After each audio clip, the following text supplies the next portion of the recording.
உங்கள் favourite TV ஷோக்களை இனி miss பண்ண தேவையில்லை. ZEE5 இல் முற்றிலும் இலவசமாக காணுங்கள், இங்கேயும் எப்பொழுதும்.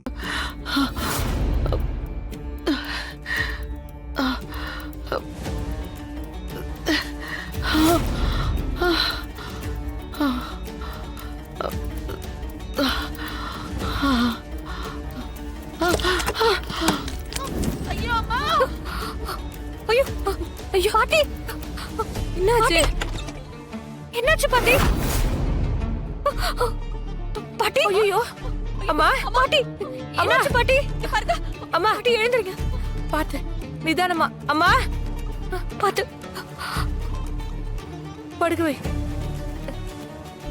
அம்மா. அக்கா தண்ணி எடுக்கா.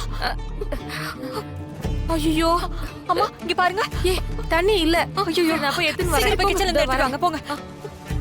அம்மா பாட்டி, அம்மா பாட்டி இங்க பாருங்க பாட்டி. என்னாச்சு பாட்டி உங்களுக்கு?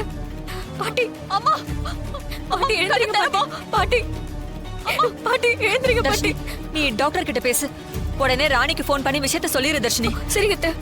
அம்மா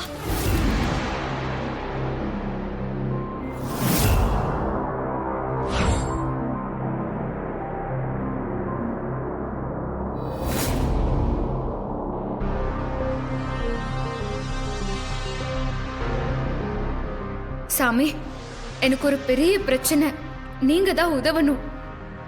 நான் உனக்கு ஏற்கனவே சொல்லியிருக்கேன், அழிக்கிறத விட காக்கிறது தான் உன்னதமான செயல். அதுக்கு குறுக்க எது வந்தாலும் நீ தான் பொறுத்துக்கணும்.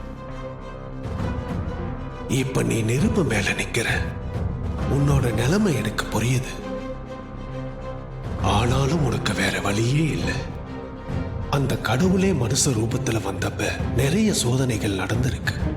அப்படிப்பட்ட சோதனை தான் உனக்கும் ராணிக்கும் வந்திருக்கு. இதுக்கு நான் ஒரு யோசனை சொன்னா நீ கேட்டுப்பியா? சொல்லுங்க சாமி. நீ செய்து கொடுத்த சத்தியத்தை மீறி நடந்தா அதனுடைய விபரீதங்கள் ரொம்பவும் மோசமானதா இருக்கும்.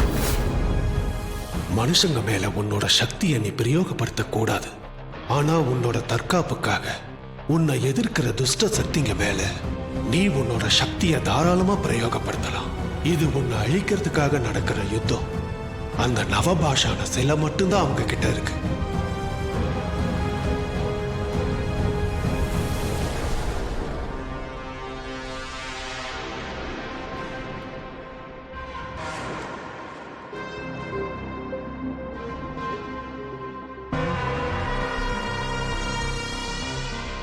நான் இப்ப உங்ககிட்ட சொன்ன விஷயத்தை இந்த யுத்தத்தோட கடைசியில, அதுவும் உன்னை எதிர்த்து நிக்கிறது வலிமையான துஷ்ட சக்தியா இருக்கும் பட்சத்துல மட்டும்தான் இதை நீ செய்யணும்.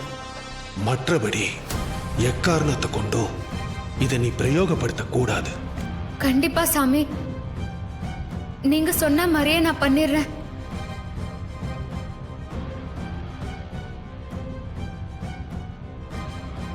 அகம் பிரம்மாஸ்மி.